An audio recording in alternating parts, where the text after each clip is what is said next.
Do you know what the scariest part of dying is? It isn't the pain. It isn't the darkness. It's the realization that you are completely helpless, and the thing watching you is enjoying it. Most of you have heard my 911 call on the internet. It's famous in the worst way possible. Millions of people have listened to that scream at the 30-second mark. They call it the sound of pure terror. They discuss it in forums, analyze it on podcasts, but they always miss the most terrifying part. If you put on headphones, turn off the lights, and turn the volume all the way up after the scream fades out, you will hear it. It isn't silence. It's a sound. A breathing. Heavy. Wet. Hollow. It lingers right next to the receiver.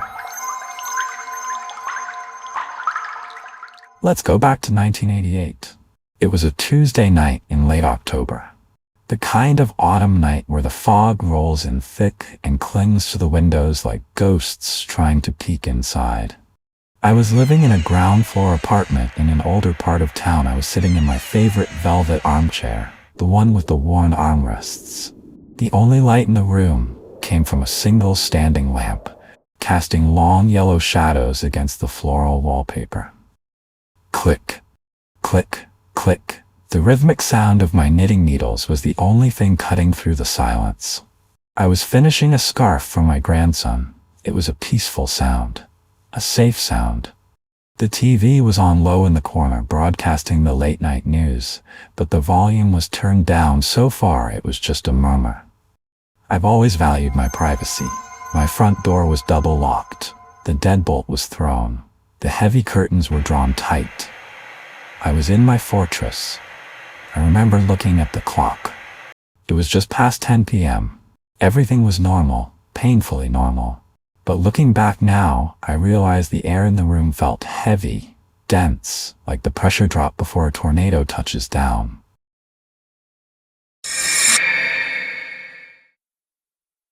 Then came the sound.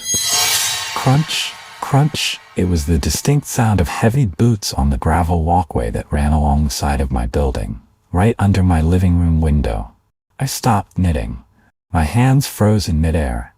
I held my breath, tilting my head, straining to filter the sound from the humming of the refrigerator. Maybe it was a stray dog? A raccoon rummaging through the trash cans? We always try to rationalize fear, don't we? We tell ourselves it's nothing because we can't handle the alternative. But then, the light changed. The streetlight outside usually cast a soft, rectangular glow through my curtains onto the carpet. Suddenly, that glow was blocked. A shadow appeared on the drapes. It wasn't a fleeting shadow of someone walking by.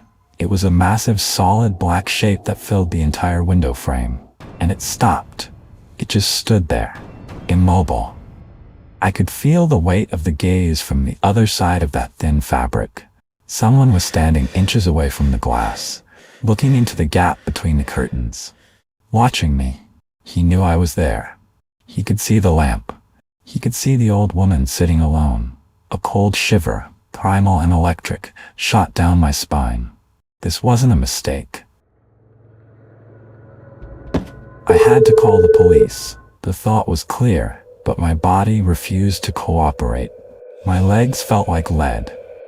It took every ounce of willpower to force myself up from that chair. I moved slowly. Instinct told me that sudden movements would trigger the beast outside. I crept across the living room carpet, avoiding the spots on the floor I knew would creak. I made it to the hallway where the rotary phone hung on the wall. My hands were shaking so bad I could barely hold the receiver. I spun the dial. Whir, click, whir, click, click. 911, what is your emergency? The operator's voice was calm. It sounded like it was coming from a different planet, a planet where everything was safe and orderly. There is a man prowling outside, I whispered. My voice was trembling, barely audible. I am an elderly woman. I live alone. I gave her my address, my eyes glued to the living room window. The shadow was gone. For a split second, I felt relief. Maybe he left? But then, horror washed over me, cold and sharp. If he wasn't at the window, where was he? Clack, clack. The sound came from the kitchen. The back door. He was jiggling the handle. He wasn't banging on it. He was testing it. Gently, methodically. He wasn't a drunk looking for the wrong house. He was testing the perimeter, looking for a weakness. He was hunting. He's at the back door. I hissed into the phone, panic finally cracking my voice. He's trying to get in.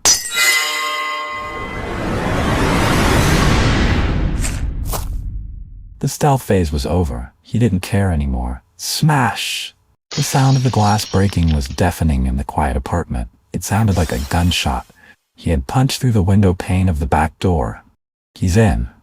He broke the glass. I screamed into the receiver. Please, he's inside. I heard the latch turn. The door creaked open. Then, heavy, deliberate footsteps crunching over the broken glass on the kitchen linoleum. Crunch, crunch, crunch. He was moving fast, too fast. I backed up, pressing my spine against the hallway wall, clutching the phone like a lifeline. I had nowhere to run. And then he rounded the corner. He was huge, dressed entirely in black, a ski mask covering his face. But I saw his eyes. They weren't angry. They were dead, empty. Like a shark's eyes rolling back before a bite. He lunged at me. I screamed. That scream you hear on the tape, that is the sound of my soul believing it was about to leave my body. He didn't say a word, he just shoved me. A massive, brutal force slammed into my chest. I flew backward, hitting the wall hard before crumpling to the floor. The phone slipped from my hand. Clatter. It hit the hardwood floor and slid a few feet away. I lay there curled in a ball, visions swimming, waiting for the killing blow. I squeezed my eyes shut. Play dead, my mind screamed. Don't move. Don't breathe. I lay perfectly still on the cold floor, listening to the operator's tiny voice buzzing from the receiver lying on the floor. Mrs. J? Mrs. J? Police are on the way. The intruder stood over me. I could feel his body heat. I could smell him, stale tobacco and something metallic, like old blood. He didn't kick me. He didn't rummage through my jewelry box. He knelt down. My heart hammered against my ribs so hard I thought he must hear it. He leaned over, not toward me, but toward the phone. He lowered his face right next to the mouthpiece. And then he began to breathe. It wasn't the panting of a man who had just run. It was slow, wet, guttural. It sounded like fluid rattling in a hollow chest. It was a mechanical, rhythmic wheeze. Why was he doing that? He was listening to the operator. He was breathing into the line. He wanted whoever was on the other end to know he was there. He wanted to transmit his presence through the wires. It felt alien. It felt like he wasn't human at all, but something mimicking a human form, trying to understand how to use its lungs. For what felt like an eternity, there was only that sound. The operator shouting and that wet, heavy breathing echoing in the hallway. Then, sirens. Blue and red lights flashed across the walls, cutting through the darkness. The intruder let out a low growl, a vibrating sound deep in his throat, and stood up. He didn't run immediately. He looked at me one last time. Then he turned and bolted out the back door, vanishing into the night as quickly as he had come. The police kicked down the front door seconds later. They found me on the floor, bruised and in shock, staring blankly at the phone. They never caught him. No fingerprints, no footprints in the garden soil, no DNA. It was as if he had evaporated. The only proof that he ever existed is that recording. That breathing. Look around your room right now. Are you alone? Pause the video. Listen. Beyond the hum of your computer, beyond the traffic outside, can you hear it? Is there a slow, wet breathing coming from the corner of your room? If you want to hear more true stories about the monsters hiding in plain sight, like and subscribe immediately. Don't make me face the darkness alone again.